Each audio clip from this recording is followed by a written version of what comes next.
120th, 50 Paladino Ave. So in the last video I talked about when I was 15. My mom signed me out. Mom signed me out of high school at 15. That summer, my sister had a friend over that she had met in Puerto Rico. The girl happened to be from New York. She was 19 years old at the time. She spent the summer with us. We kind of all got hanging out. At the end of the summer, I wasn't doing anything, and she had a sister that her brother worked in downtown Manhattan, and she had told me she could get me a job. So I packed a suitcase and I moved to Harlem with her.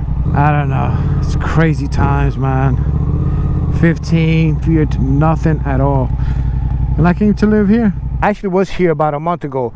My niece from my ex-wife's side still lives in the same apartment that I lived in with my ex-wife, her mom. Grandma passed away, but the apartment is still kind of like in the family. So we were able to visit about a month ago. My daughter got to see her cousin that she hadn't seen in a while. This looks pretty much all the same. The only thing is that they have a fence around here. Yeah, I left my house at 15, man.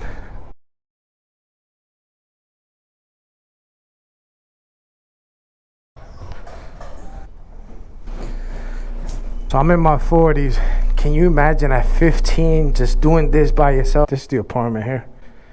We used to hang out in this hallway here, smoke cigarettes, chill.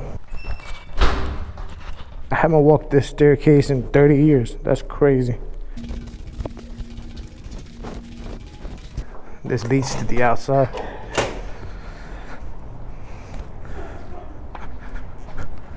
You okay? The one thing about me is that I don't have no fears of anything. I lost that fear a very, very long time ago. So you'd be like, what the hell are you doing in the projects in New York City? Look, if something's bound to happen, it's gonna happen no matter where you are.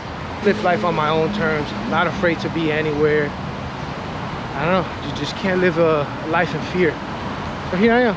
It feels great to be here. Brings back so many memories. And the truth is that the last year has been hard because I lost my mom in December. And you know, I don't live in the past. I like to stay in the present. But losing my mom has kind of brought me back to a lot of childhood memories. Maybe I need to go see a therapist, kind of trying to deal with it the best that I can. Kind of resurfacing them since my mom passed. So 15 all over again in my head. You know, when I stayed here, as much as a bad boy I was, and I wanted to do whatever I wanted, I did want my parents to come looking for me. And they did it. So, I don't know, I've been doing life a long time by myself. Alone, but not lonely. This place is a vibe. I love the way it smells. People be like, it smells disgusting. It does. It smells good to me. I love it. I made a promise to myself about 7 years ago that I was gonna find myself. Meaning that there goes a time where you become an adult, and you kind of start adulting, and you put your kids, your spouse, you put other things, money, put those things first, and you forget about you. So I got back into riding. I want to feel like myself a little bit. I feel like I lost myself, and not in a bad way because I grew from that, but I still want to find myself doing stuff that I would do when I was younger, like this. I would just go. I loved motorcycles. I would disappear. Here I am on a bridge somewhere in Harlem, talking to a camera like a crazy man. I'm putting this video out for you to watch. You're a male, female, if you've been adulting for too long and you've been neglecting you, go find you. Whether you're married or single, go find you. You deserve it. Remember that. You only live once.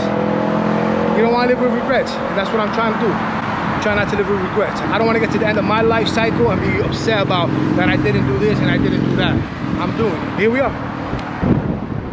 The other side of the highway now. Beautiful. Like, that's dirty water. I get it. Yeah, I've had to been a teenager out here to feel nostalgic. If you come now as an adult, you're gonna be like, it stinks. But otherwise, for me, it brings back a lot of memories.